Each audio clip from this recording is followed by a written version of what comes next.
Hi guys, आज मैं आपको बताने वाला हूँ कैसे पता चलेगा कि this is the right time to exit from my investment.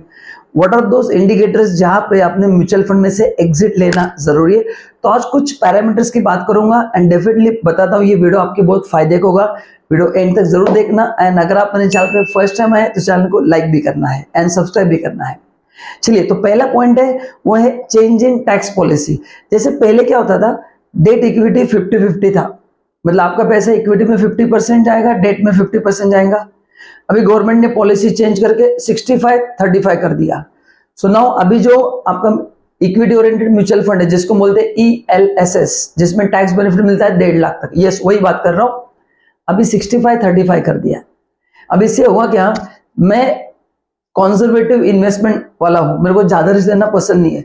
अभी मेरा डेट का जो एक्सपोजर था वो 50 का 35 होगा, इक्विटी का ज्यादा होगा, तो मेरा रिस्क बढ़ गया।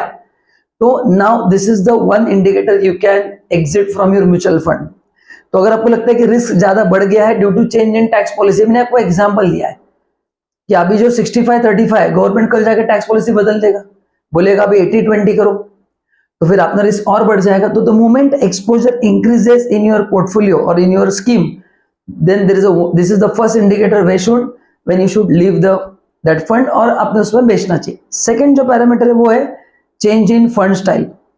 मतलब क्या है, जब भी हम इन्वेस्ट करते हैं ना, उसमें 3 ऑप्शंस होते हैं, large cap, small cap, mid cap. आप मार्केट का ट्रेंड देखते हैं, करेक्ट ना, देन कौन से म्यूचुअल फंड में कितना परफॉर्म किया है, इंडियन इकोनॉमी कैसे परफॉर्म कर रही है, तो बहुत सारे पैरामीटर्स प्लस मेरे फाइनेंशियल गोल्स क्या है, अभी मार्केट का सिचुएशन क्या है, अनसर्टेनिटी क्या है, ऐसे बहुत सारे पैरामीटर्स सोच समझ के हम डिसाइड करते हैं कि मेरे को मिड कैप फंड में इन्वेस्ट करना है। तो अपन ने मिड कैप फंड में इन्वेस्ट कर दिया। अभी क्या होगा, लास्ट 2 साल में मिड कैप ने बहुत अच्छा परफॉर्म किया है, तो मिड कैप फंड जो है इसमें सब लोग पैसे डालने लगे एंड धीरे धीरे ऑटोमेटिक वो लार्ज कैप हो गया। या फिर ऐसा हो सकता है कि कोई लार्ज कैप फंड है जो परफॉर्म नहीं कर रहा है, नाउ वो चाहते कि उनका फंड परफॉर्म करे एंड इतना वो फंड मैनेजर को सैलरी दे रहे, तो फंड मैनेजर क्या करेगा, लार्ज कैप को मिड कैप में लेके आएगा, उसका थोड़ा एक्सपोजर मिड कैप में बढ़ा देगा, करेक्ट ना। तो अल्टीमेटली फिर मेरा जो पर्पज है, या तो मैं लार्ज कैप वाला हूं या तो मिड कैप वाला हूं, जब आप ये फंड का स्टाइल चेंज करेंगे मेरा पर्पज सर्व नहीं होगा। तो that is the second indicator जहां पे अपने स्कीम में से एग्जिट लेना चाहिए, क्योंकि मैंने पहले अलग इंटेंशन से किया था। I wanted to invest only in large cap and now you are extending that to small cap और mid cap, जो मैं नहीं चाहता हूं।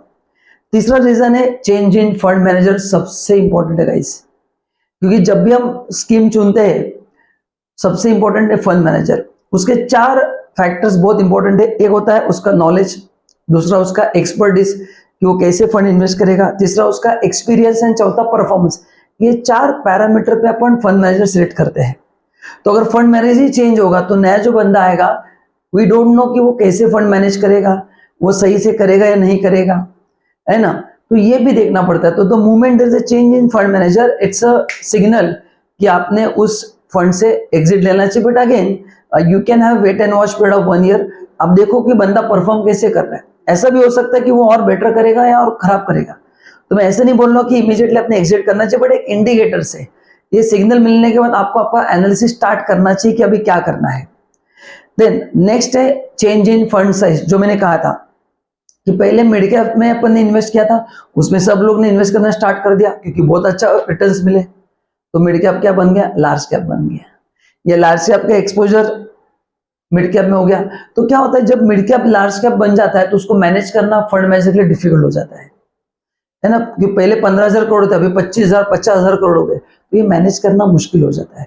इसलिए फंड साइज देखना बहुत जरूरी है। तो जब भी आप म्यूचुअल फंड में इन्वेस्ट करते हैं ना, अगर फंड साइज बहुत ज्यादा है ना, भले उसने फ्यूचर में अच्छा परफॉर्म किया, बट आप सोच समझ के इन्वेस्ट करो, because there is no guarantee, because इतना बड़ा फंड मैनेज करना आसान काम नहीं। तो जब भी फंड का साइज ज्यादा हो जाता है, it's a one more signal जहां पे अपने म्यूचुअल फंड्स में एग्जिट लेना चाहिए।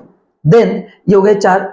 फिफ्थ पैरामीटर बहुत सिंपल है, जो आपने काफी बार सोचा रहेगा बट आप वो कर नहीं पाए। When my target is achieve. Upon mutual fund में एक फाइनेंशियल गोल मेंटेन करके आते हैं, तो जब भी वो अचीव होगा आपने उसको बेचना चाहिए। But there is a factor called as a greed, जिसकी वजह से हम ये नहीं कर पाते। तो ग्रीड की वजह से अपन बेचते नहीं, बट एक्चुअली अपन ने प्रॉफिट को भी एक टारगेट सेट करना चाहिए। The moment that target is achieve, you should exit the mutual fund and you can buy. Profit book करो, profit को किसी और जगह पे invest करो and then buy again mutual fund. One more factor is sometime due to emergency we have to sell. but उसमें मैं क्या बताऊँ, उसमें ऑप्शन नहीं रहता है. मेडिकल इमरजेंसी है, शादी के लिए पैसे चाहिए, एजुकेशन के लिए पैसे चाहिए, we don't have any idea, तो उस केस में भी होगा. देन काफी बार टैक्स बेनिफिट के लिए भी आपने बेचना चाहिए. जैसे मैंने पहले वीडियो में कहा था, आप देख लेना, हर साल 1 लाख का एग्जम्पशन है, तो उतने तो आपने बेचने चाहिए ताकि 1 लाख का आपको एग्जम्पशन मिले. तो गाइज मैंने इस वीडियो में आपको अलग अलग पैरामीटर्स दिए जहां पे आपको आइडिया आ जाएगा कि म्यूचुअल फंड ने अपने एग्जिट करना है या होल्ड करना है. एंड और एक पैरामीटर उसका परफॉर्मेंस. ये सभी चीजें ध्यान में रख के you should set your target so that आपके फाइनेंशियल गोल भी अचीव होंगे एंड आप आपके कंफर्ट लेवल पे भी रहोगे. तो गाइस वीडियो अच्छा लगा तो वीडियो को लाइक करना है, चैनल को सब्सक्राइब करना है, एंड अगर आप म्यूचुअल फंड स्टार्ट करना चाहते हैं तो नीचे लिंक दिया है, उसको क्लिक करके you can open free demat account and start your mutual funds. Thank you so much, bye bye.